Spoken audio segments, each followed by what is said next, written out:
back mga kabatchoy for another vlog with Adventures of Annabelle. So ito na po ang yung sinasabi ko, the second surprise for kabatchoy for Love Month 2022.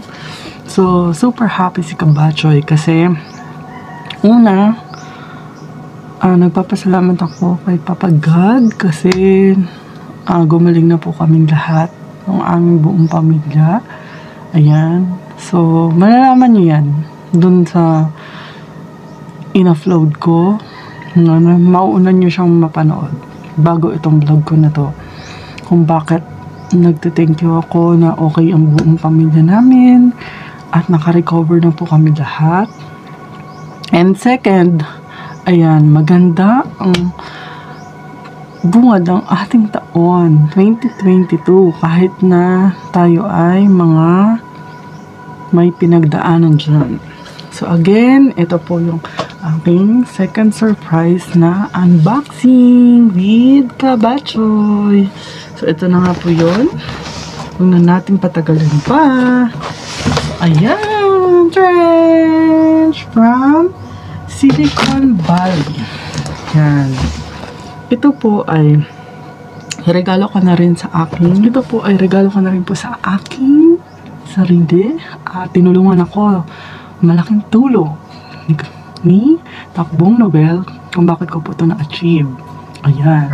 So, kasi yung akin maliit na kwentuhan lang po muna ha, bago ako mag-unboxing. So, ayun. Balik tayo.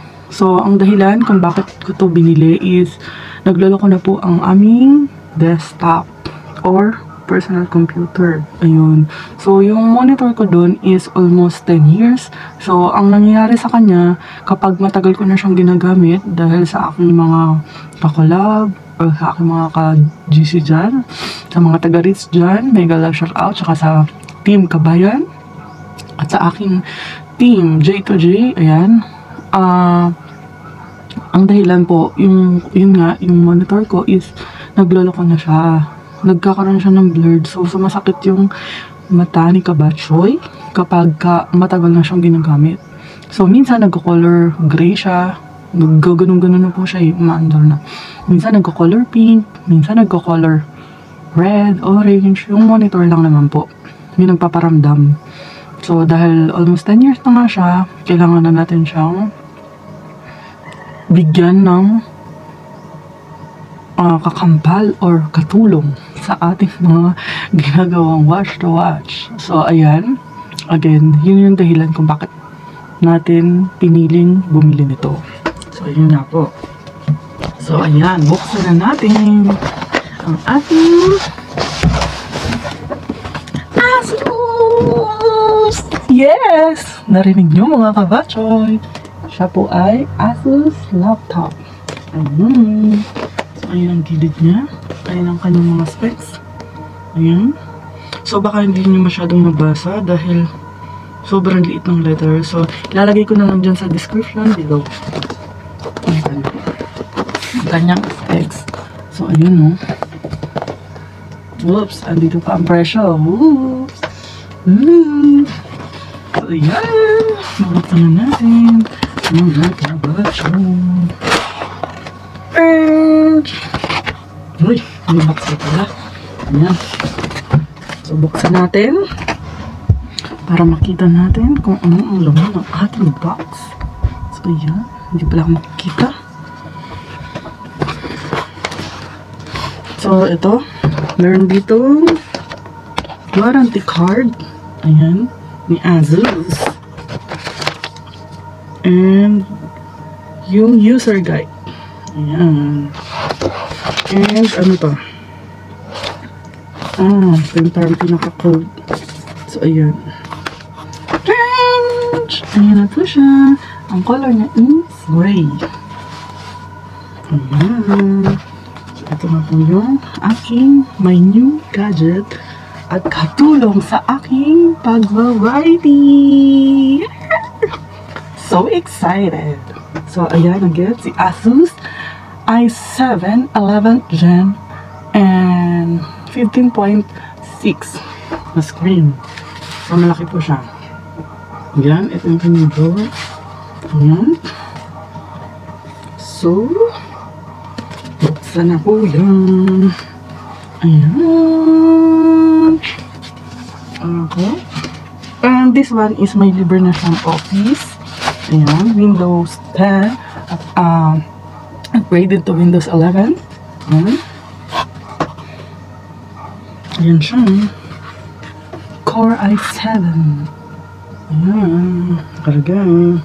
Then, ang model po nito is Asus X515. So, ayan. Pakita ko sa inyo.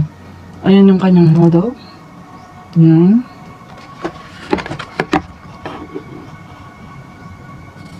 So, open na natin. One click. 1, 2, 3. So, may mga previous nga po pala to si Asus. So, ayan, ayun, nakita nyo, di ba? Nilagay ko na is Gabachoy. So, ayan. So, wala nang laman ng ating box. Yun lang po. Patong na natin dito kay box. Si Asus. So, alam niyo na, kapag nag-upgrade si Gabachoy, magiging Asus ROG. To the next level. So, ayan. Pakita ko po muna sa inyo yung ating mga freebies ng ating laptop. Ayan.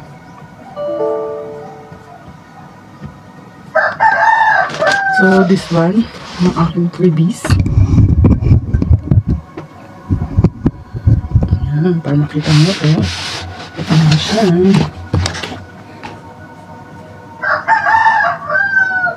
Si Asus X515. Ayan siya. So, may freebies po itong aking nakuhang laptop. Yes, narinig mo. Meron siyang freebies. Binigyan po ako ni Silicon Valley ng free bag. May free bag tayo. It's color black. So, ayun o. Ang ganda niya. Ayan, ang ganda niya. Kasang-kasya dito yung ating laptop. Ayan o, may nakalagay na Asus Strength. At ayan, may tag pa po siya. Pakita ko sa inyo. Dito yung loob. Ayan. So, dito siya. Ayan. So, wala akong planong ilagay dito sa bag na to. Unless for kay Asus lang talaga. So, dito ko lalagay yung mga mouse. Ayan. So, another previous from Silicon Valley. Ayan, mega love shout out kay Kuya. Ayan, binigyan niya ako ng M185 na wireless mouse. Ayan. Ayan natin. Pakita ko sa inyo. Ayan, Gabachoy. Ito po ay wireless na. So, open mo lang siya dito. Ayan. Diyan po nakatago ang kanyang USB. Since wireless siya, so ito yung insert natin kay Asus para magamit natin. So, ayan. Napakita ko sa inyo. Ayan, paano gamitin si mouse. Oh, sorry. Sa kabila pala. Mas prepare ko siyang ilagay dun sa right side. So, ayan. Again, under na po si Asus. So, try natin mag-open ng Windows. This one. So, ayan. Nakita nyo, gumagana si wireless mouse. So, punta tayo kay YouTube. Saan pa ba? Then, pakita ko sa inyo ang account ni Takbong Noel. Caps lock.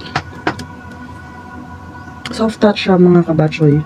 So, I'm very thankful dahil nagkaroon ako ng laptop.